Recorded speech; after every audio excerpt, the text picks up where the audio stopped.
Australia, a vast country with only 23 million inhabitants. Richard is going to be our guide as we visit the Buccaneer Islands, a region that is as inaccessible as it is hostile. In this harsh environment, there are men at work gathering pearl oysters.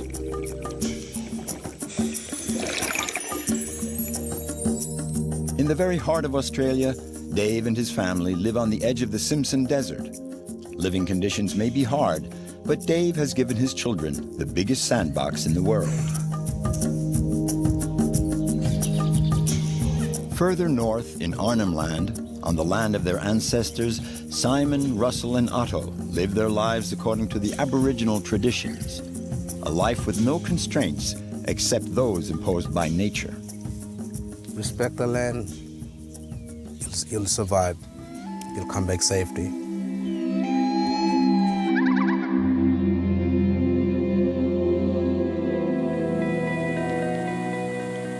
The Buccaneer Archipelago is made up of countless islands and islets stretched out over 1,000 kilometers. They are practically uninhabited. There are the rare navigators that pass through, but apart from them, the only other people that venture into this liquid labyrinth are the pearl farmers.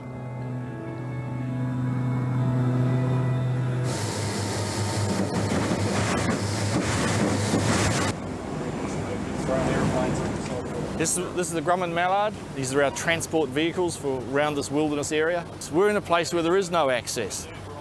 We are 3.5 hours from Darwin by mallard, or 2.5 days by sea from Darwin. So without these transporters, we can't achieve our wonderful productivity. It's essential for us. This is where we met Richard McLean. He came to Western Australia a good 20 years ago. He started out as a diver on a pearling lugger, a physically demanding job that he did for more than 10 years.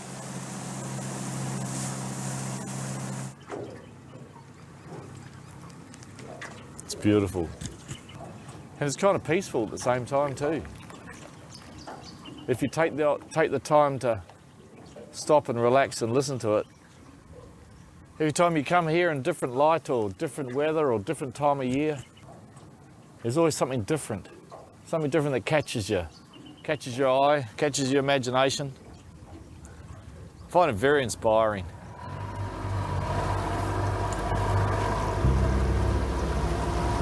Probably not many other places in the world are so uninhabited and untouched. We're very lucky.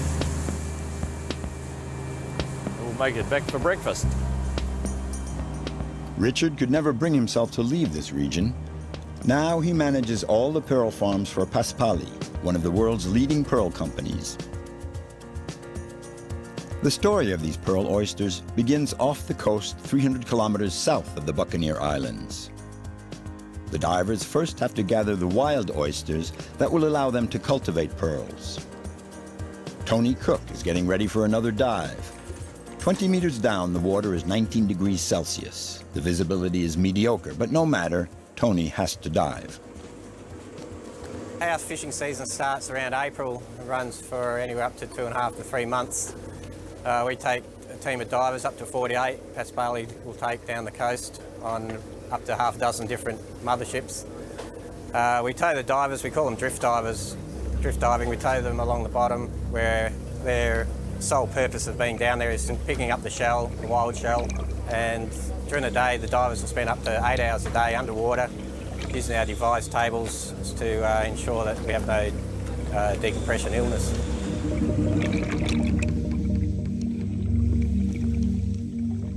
Not only do the divers have to find the oysters, but they also have to keep a sharp eye out for the many dangers.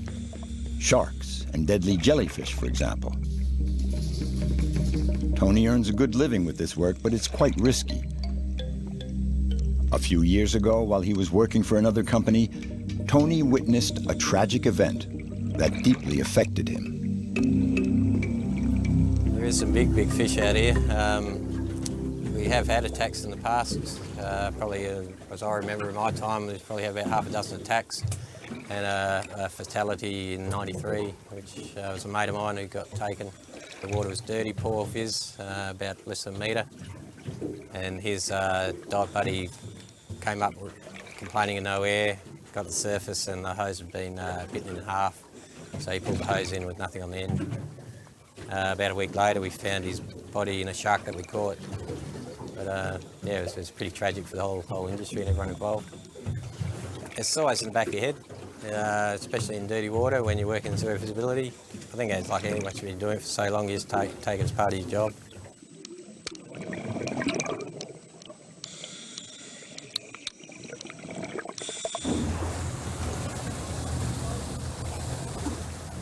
Once the wild oysters have been gathered, they're brought on board the impressive boat lab, equipped with a sort of operating room.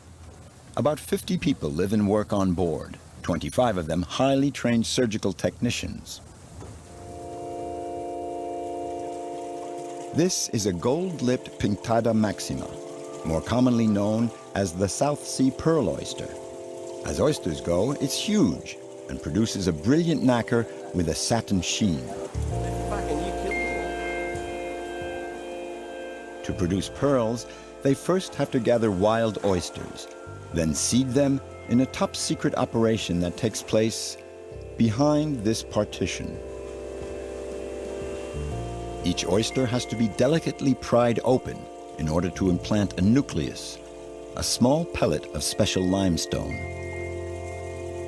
The foreign body will remain inside for 2 years while the oyster coats it with nacre. Once the seeding is done, the whole crew is mobilized to put the oysters back into their natural habitat. Only now they're held in baskets so they don't drift off the current.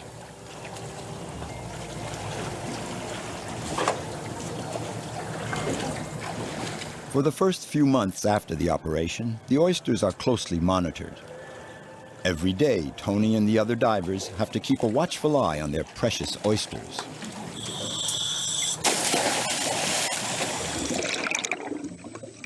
We describe it as being underwater labourer. The work itself is strenuous. It's like pushing a wheelbarrow underwater. Imagine that. We're in 20 metres of water most of the time, which is 3 atmospheres of pressure. So you've got those extra pressures on your body while you're working. You're lifting and carrying things unnatural ways. Yeah, you do get worn out quite quick.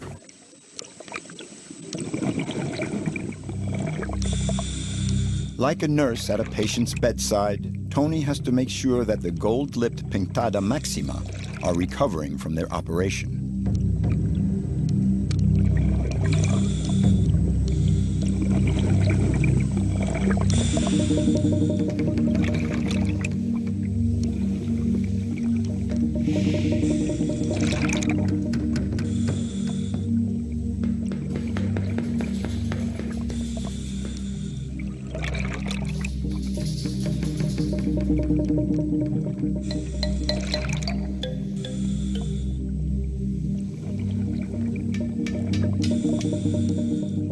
It's tedious work alone at the bottom of the sea, and one has to be in excellent physical shape to be able to operate in such conditions. For Tony, the love of adventure and the rush of adrenaline are his life's blood.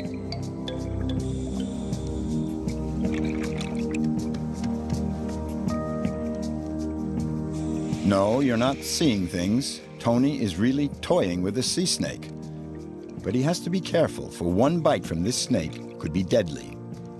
Luckily, Tony's wetsuit is thick enough to protect him from the lethal fangs.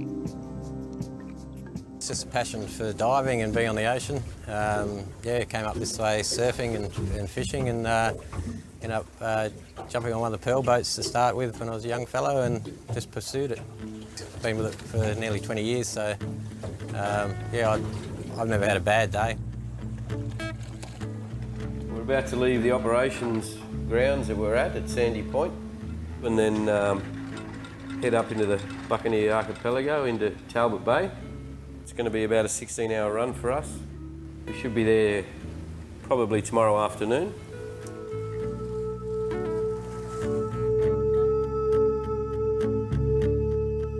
To get to Talbot Bay, our boat has to go north 300 kilometers, then round Cape Levesque, where it ventures into the labyrinth of the Buccaneer Islands.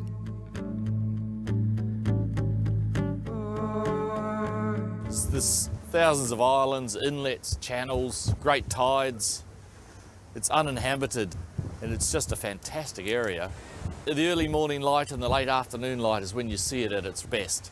It can look very harsh in the midday sun, because it's a harsh environment. There's a lot of local knowledge required not only to safely navigate through these areas, because they're poorly charted, but it's a beautiful area. It's beauty in its ruggedness, I think.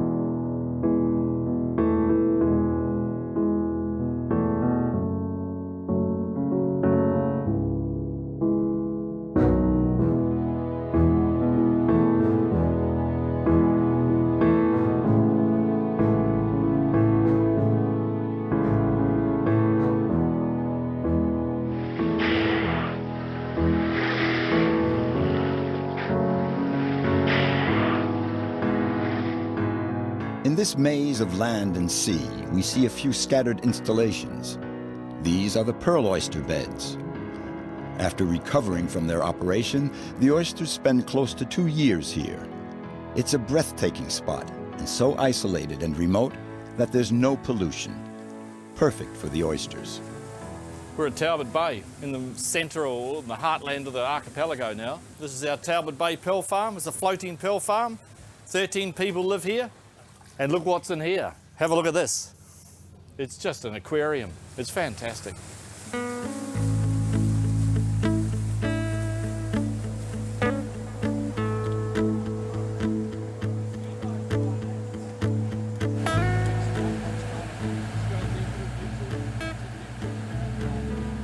Bit of fishing to top the day off. Let's see how lucky we can be today.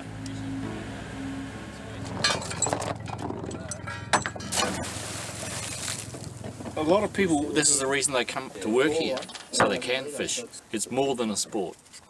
It's a way of life for a lot of people, fishing. Oh, yeah! There's a fish! And there's another one. Look, there's a croc coming in. Look at him. Very unusual for a croc to come in this close. You can jump clean into the boat without batting an eyelid. If you've ever gone on a jumping croc cruise like out of Darwin, it gives you one thing, you realise how high and how fast these crocs can jump. And you know, that's what everyone gets a bit sucked in about crocodiles, because they see them looking docile like that one is, just floating on the top of the water. But when he goes, you can see how fast he just comes in from out of nowhere. Past 10 metres from their normal depth. Watch out. Just let him come in a bit. Oh, it's a cod. He's got the biggest one of the day so far. Oh, it's a cod. It's a good cod too. He's quite a big croc, 3 metres or so. Get off there. Yeah. Get off the edge of the boat. He'll chomp you. Come on.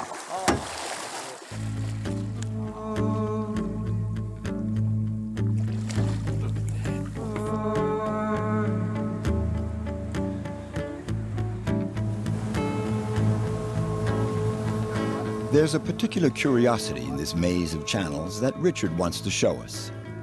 The Australians call this phenomenon horizontal waterfalls.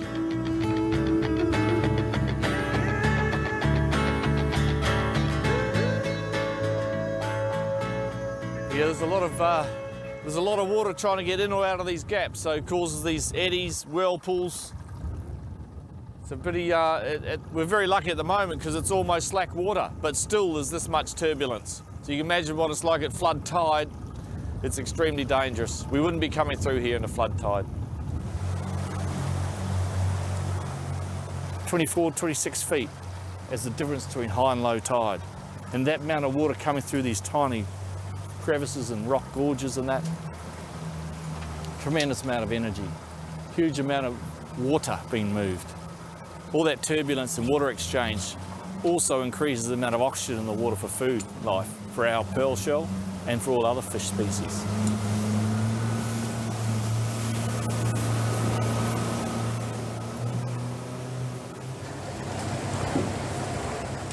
In Vansittart Bay, a little further north, the pearl harvest has just gotten underway. For Richard and all his co-workers, this is a period of feverish activity. And now we'll finally get to see the fruit of all this effort. And they say it's never the same thing twice. This shell now is probably 7 years old. It was 3 to 5 when it was fished on the 80 Mile beach. It's another 2 years grow out. And it's been cleaned more than 50 times in that 2-year period, carefully by our farm workers. And it was delivered to the ship last night, opened this morning, and there we have, beautiful pearl. Let's go upstairs and see what's come out of the harvest today. To produce these little shimmering pearls, a whole battery of techniques and equipment has been mobilized. But without the natural nursery of the Buccaneer Islands, would these little gems attain this superb quality? That's a beautiful pearl. You can hardly see the shoulders of this pearl. You look through them. We're very, very pleased. This is going to be a good harvest. To see such promise, such nice colour, nice clean pearls, nice shapes, this is exciting.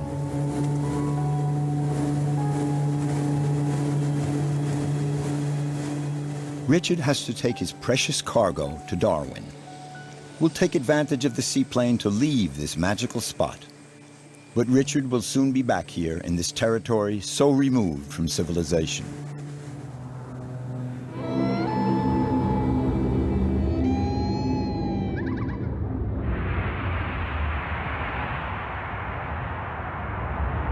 Could be easy to get away, could be easy to forget you.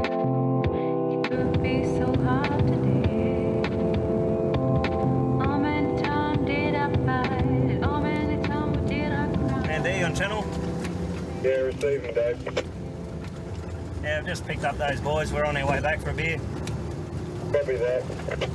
It's in about 20. And we're just on our way back to Mount Dare, which is at the top end of South Australia. We really are in the centre of Australia and on the western edge of the Simpson Desert. This is just a sample of the great roads that we have around here. We're very isolated. 500k from Alice Springs, 1,300 kilometres from Adelaide. And Ayers Rock is a day's drive away, so we're sort of a long way from everywhere, but just get used to hundreds of kilometres when you drive. Mount Dare Station, an unlikely settlement plopped down right on the edge of the Simpson Desert. It's one of those places where life makes a dogged stand. All around for 500 kilometers in any direction, there's nothing but sand and rocks. It looks like a scene out of Mad Max, but a lot less violent and a lot more laid back. Here in the middle of nowhere, but in the dead center of Australia, is where Dave has chosen to make his home along with his wife and children. He came here 7 years ago and took over a half-abandoned service station. Mount Dare Station is the only post for the brave souls venturing into the vast uninhabited and uninhabitable desert, where the temperature often gets up to 50 degrees Celsius. People never stay here long. They're just passing through. Cooking breakfast 1 minute and then you're out fixing cars the next. Just then getting ready with the post, and some days can be flat out in here.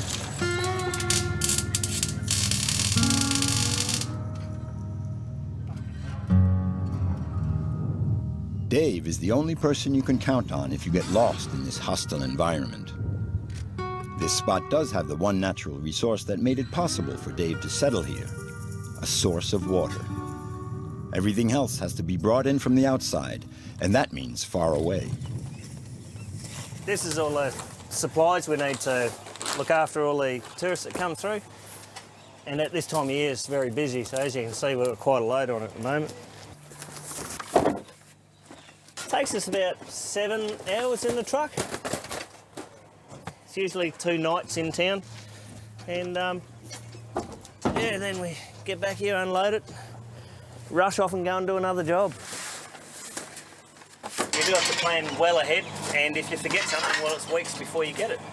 And our vegetable supplier forgot our lettuces. Our lettuces. That's it. A round trip to the nearest store is a 1,000-kilometer expedition, half of it on god-awful tracks. We don't really have a local trade. There are some cattle properties not too far away from here, but they're 70 kilometres nonetheless. That's over an hour's drive, so we don't often see the neighbours, and it's sometimes a special occasion when you do see them. As for social life, aside from the passing travellers and the hired hand, Dave, his wife and children have only each other to talk to. And the kids can hardly invite friends over for their birthday parties. But the family has found a way of life that suits them just fine. Here we got my wife Melissa and my two little angels. We've got the eldest one Charlotte and the little girl Crystal Ann. They love it. We've just come back from Alice Springs, where we've been to the Alice Springs show, so we've got the bubble machine and show bags and all sorts of stuff. Ring Becky! Just enrolled Charlotte. She's 3.5 for next year. She does kindergarten. It'll be correspondence through Alice Springs, and the year after that, then it'll be over the internet, School of the Year. They can see their teacher through via the camera on the internet, and they can do music, they can do dancing, painting, anything they can learn is on the internet, and they've got a 99.9% attendance rate. So, and it's the biggest classroom in Australia. Just closing your eyes. It is throughout outback Queensland, Northern Territory, South Australia, Western Australia. So it is just huge. Charlotte's class, which has about 50 pupils, is the biggest in the world. It extends over a territory almost the size of a continent.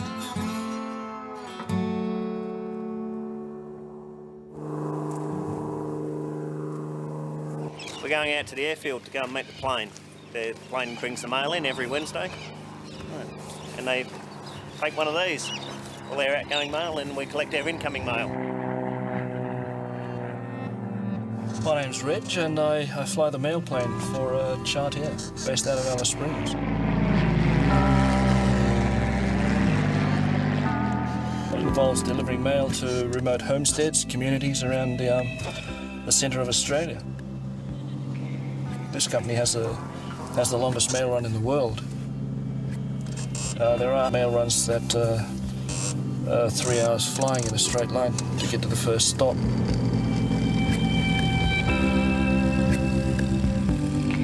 Morning. Good. And I've been preoccupied and forgot to bring you a drink out, but you're quite welcome to come over to the pub and grab one if you want one. Just the one? Yeah, just the one, probably 2 kilos. Yeah, no dramas. Everyone looks forward to mail day, and we'll sit around the table and divvy out all of the mail and work out who's been ordering the most things. We have probably 9 mail runs on our books that go as far as West Australia, South Australia, and into northern Queensland. And it can take you all day, a good 8.5, 9 hours of flying to complete a mail run. And that's a pretty big day. These postmen of the desert are the spiritual heirs of the early pioneering pilots. In spite of the long hours, the solitude, and the difficult conditions, they still nourish the dreams of many an Australian youth.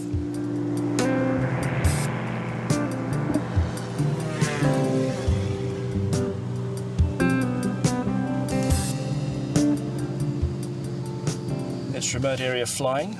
You're constantly over featureless terrain. It's pretty hard navigating out here. We rely on a GPS unit to get us from point A to point B. In the event that you do have an engine problem, we generally just pick a good place to put it down, and we've got supplies on board to last us at least 3 or 4 days, water and food, and we've got radios on board to attract the rescue crew if we need to. I'm quite fond of the red dirt, the Simpson Desert, the Tsunami Desert. It's quite it's comforting. It's very interesting.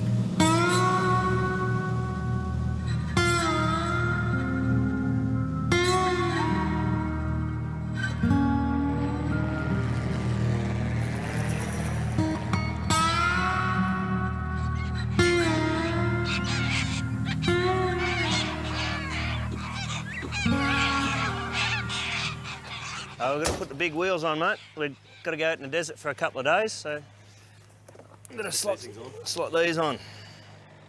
This car's purpose is primarily to be a recovery vehicle. It goes out to do tows, pull people out of bogs, repairs, anything that needs doing around here. And I'm going to take my little girl away with me this time.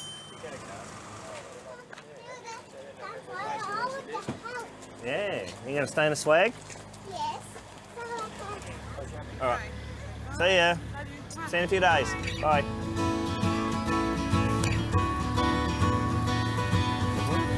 I'll get it in a minute. Ready? Big ready?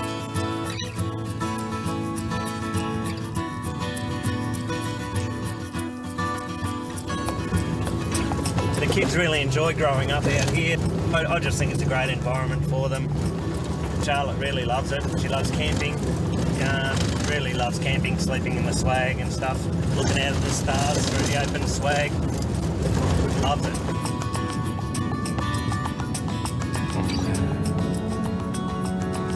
4 hours on the road, and the landscape is still the same. Dave doesn't get tired of it. He chose to live here in the company of these huge sand dunes. Just being able to live and work in country like this is just special. You know, you don't want to be battling your way through traffic. I'd rather battle my way through sand dunes, you know. Yeah, we're going to camp just here, Charlotte.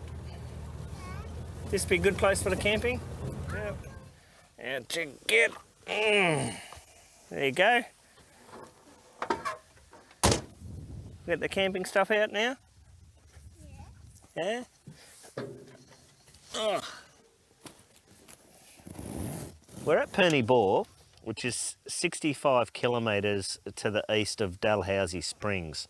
And as the name depicts, Perney Bore, it is a man-made bore that has been turned into a wetland. They were looking for oil and yeah, all that came out of the ground was near boiling water. So they said, don't need this, and off they went, leaving it flowing at, you know, so many thousands of litres a second. You know, it was just amazing the water that was coming out. It would have filled these swales here before it was capped and restricted in its flow to just keep it to a moderate flow to maintain the wildlife that had become dependent on it.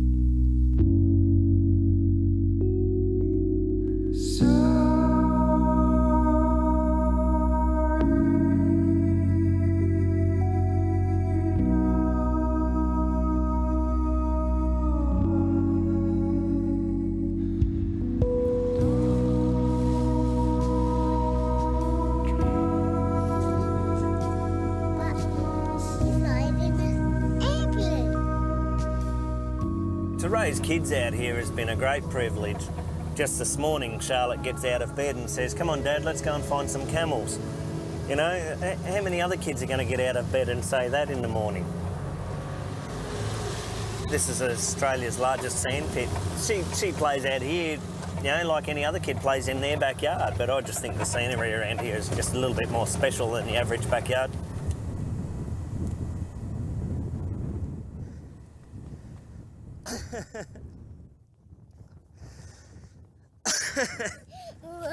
I'm okay. My scissors are losing, Dad. Kiss.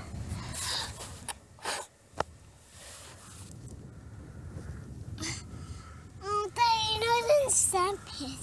Yeah, it's a big sand pit, isn't it?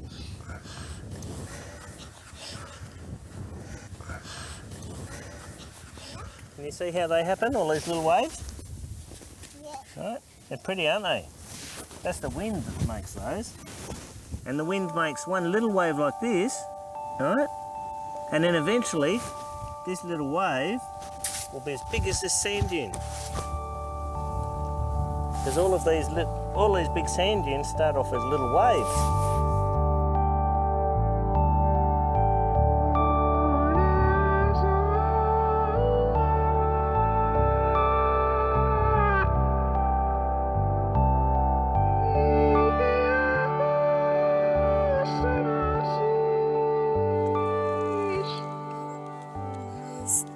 Star's gone. Where are the stars gone? Died in the sky. Oh, okay. And where's the moon? The moon's still over there, is it? What's that? Oh, righto. Inside the circle, a fire. It's really hot. Hey, look, a spider. He's looking for his mum. He can't find anywhere. I nearly touch him. He might hurt. Spider, just keep going to your mum.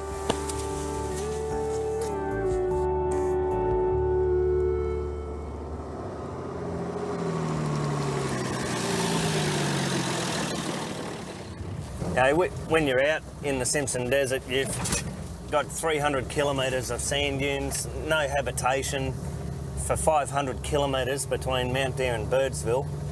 And it's the vastness that is out here, it's just undescribable. It's really something that you have to see to feel, I think. It's God's own country, you know. It's the colours around here, the beautiful rich reds are just fabulous. I love it. 6.5 years I wouldn't be here if I didn't like it. It's hard work, no doubt, but yeah, it's a great environment. It's peaceful. I just think it's great.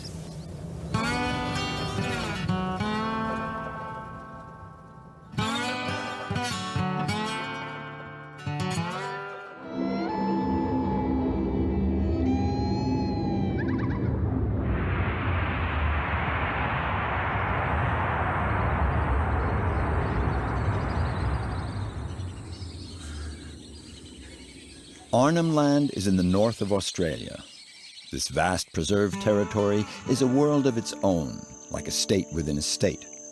The entire territory belongs to the Aboriginal Australians, and any Australians who are not Aborigines have to get a permit to travel in this special land. In this breathtaking landscape, humanity's oldest civilization lives in harmony with the environment.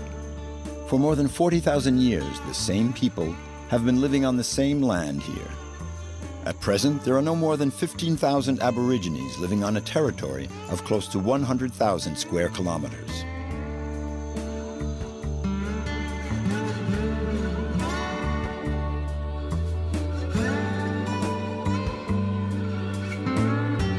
My old people, ancestors, walked this country from thousands of years.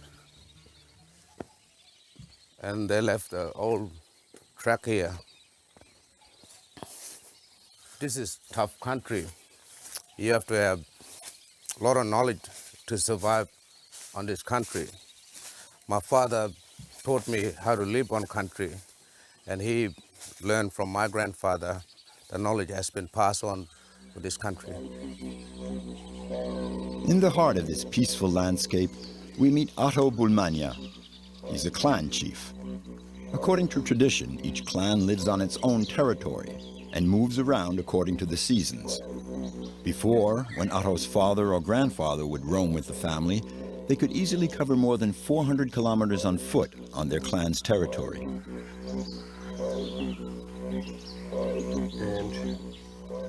I'm the traditional landowner of this country here, as you can see. This is all my country, but you know, my great-grandfather and my father used to live on this country and do, you know, hunting and gathering around this area here. And now my father and grandfather gone. I am the traditional owner. I have to teach my kids to look after this country. We have like plenty, you know, billabongs, river, we go out and, you know, catch fish, feeding our family. Sometimes we go up on the escarpment here and do like kangaroo fire drive, and we, you know, catch kangaroo, and sometimes we go out and do shopping in town, you know, like basic food that we get them, flour, tea, sugar, and we come back and stay in the bush. Otto spends a lot of time roaming out in the bush, hunting or passing the traditional lore on to the younger members of his family. Here he's out with Russell, one of his nephews. In the 1920s, white farmers introduced water buffalo to northern Australia, and they have adapted very well. Too well, in fact. They've thrived so well that they've become quite harmful to the environment. Their hooves do a lot of damage to this fragile land, so their population has to be strictly limited.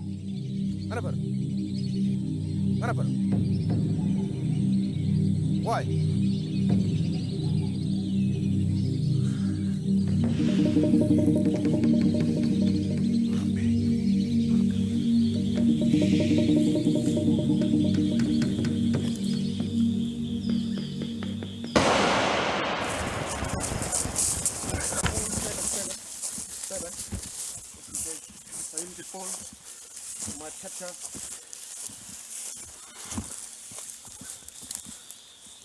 This bull is really injured and it's really dangerous. It's on a scrub here somewhere, but you have to be careful.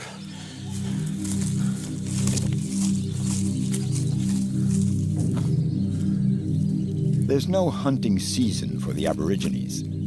They hunt to live all year round according to their needs.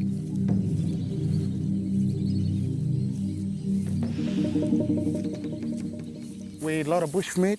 That's how we grew up here, and that's how we get like buffalo meat and kangaroo and bush turkey and all that.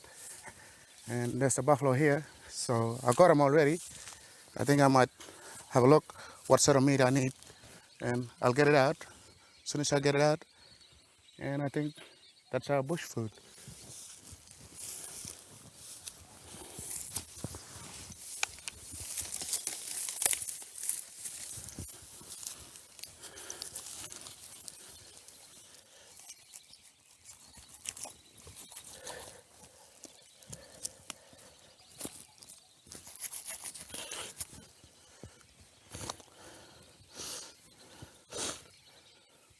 Sometimes we go out to the billabong. We had a lot of lilies in the billabong, but now it's all gone from the pig and buffalo. So we have to get rid of them all the time sometimes. Keep the number down and keep them out from the good place. Living off the land also means protecting and taking care of it. It's a family affair, and each member has to do their part. Russell and his little brother Simon have gone out into the bush. They've been camping here for 5 days now. They call this a walkabout, a period of roaming without any specific destination. The land, it'll take my breath away always. When I'm out in bush, it's really strong culture, and the way we sit around the campfire light, and yeah, I like it out here, and it's really beautiful, and the way you can hear the water, and it's really, really quiet, nice and quiet. And from where I'm sitting down here, I'll go to bed, and if I'm looking at the sky, I can see all them stars, a million stars all over me. And it's beautiful.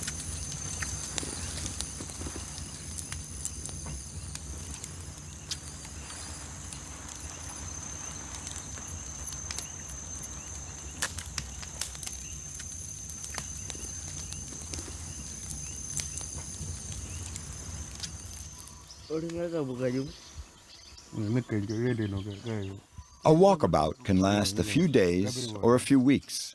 It depends on how the spirit moves them. They take their time to camp, hunt, and simply enjoy the landscapes. This is the normal life of the Aborigines.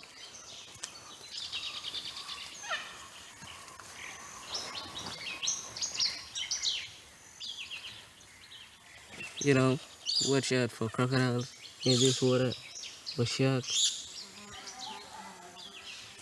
Some fish, yabby, stingray, and lots of sharks in this water.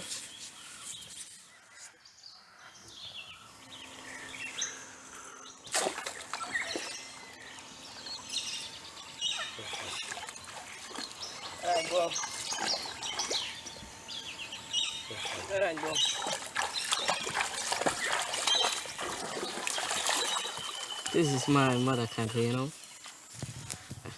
I used to live here with my grandfather, but he passed away a long time ago. Maybe 1 year back or something.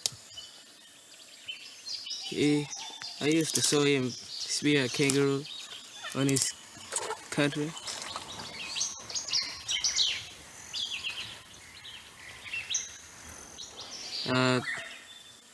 He used to spear a wallaby with little wallaby. He used to bring back that little wallaby to me, and I grow him up. Oh, lots of people don't like that. They don't have the land. Just good life for us in this place. We like this place.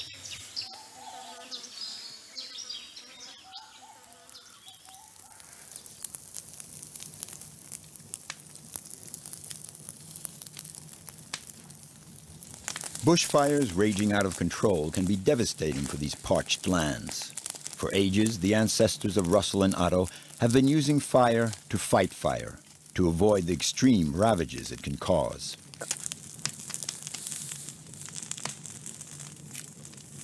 It's fire season, and we're gonna burn the whole Arnhem Land. So everyone's lighting fire now in every stations, and people live in hunting area. They all burn all that stuff. So it's fire season.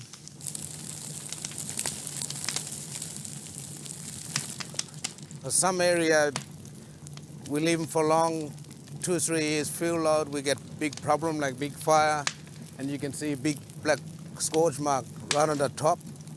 And for this sort of fire, it's a cool fire.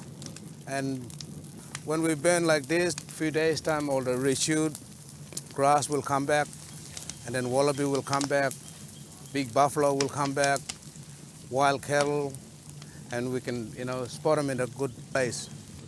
It's very old system, like it's been from the very beginning, since our ancestors' time. They've been, putting the fire so that our ancestors warming themselves and feeding from fire. So it's really important, like fire gives us everything. Russell's family appears out of the smoke. No GPS, no compass.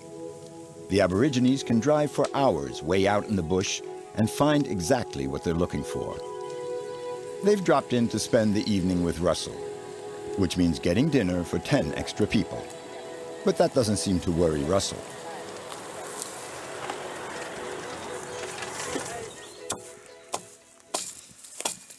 While Russell goes off hunting, Otto makes ready for the evening's festivities. This is woolly bark, and I can listen that is bit hollow here. So there must be good deeds. This one. The didgeridoo is the musical instrument of Arnhem Land. Everyone knows how to play it around here. This instrument plays a vital role in the Aboriginal culture. They use it for their ceremonies, as well as for an evening of just singing around the campfire. To make a good didgeridoo, the recipe is quite simple. You just have to carefully select a tree trunk that's been perfectly hollowed out by termites.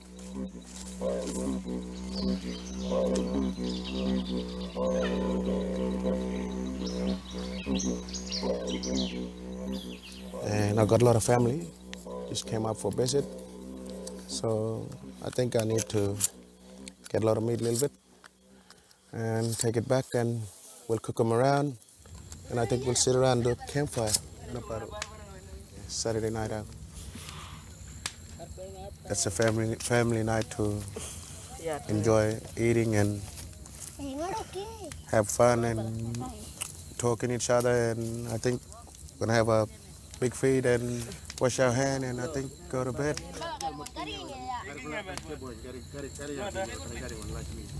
Hunting and gathering are two cornerstones of the Aboriginal culture, a way to stay in touch with the land. Our land, it's really like it's all about culture too, and like ceremony and stuff. And we don't want to damage any of our land, because we like living like this, and we like collecting all the bush food, and you can feel the everything that's got in the earth. Jilil ngai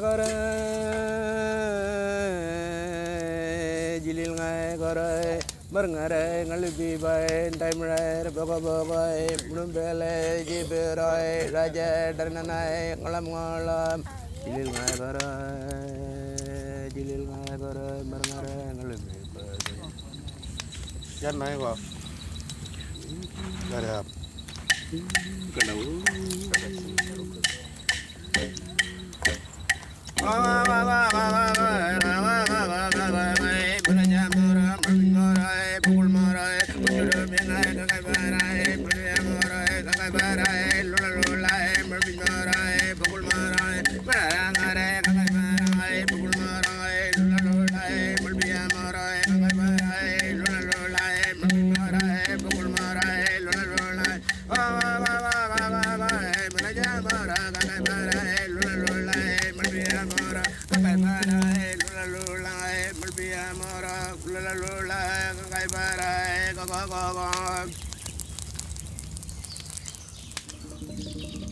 In the Aborigine tradition, these are called song lines, litanies chanted in a language no one can understand, but they are essential. The Aborigines say that it's the language of animals. One song line will describe the course of a river and all the wildlife that lives there. Another will retrace the limits of a specific territory and the animals that inhabit it. Each one of these songs is an element of the Aborigines' history and describes a piece of territory. The song lines are, in fact, the proof of ownership of a family clan, something like an official land deed, and the totality of these song lines form a sort of land registry plan.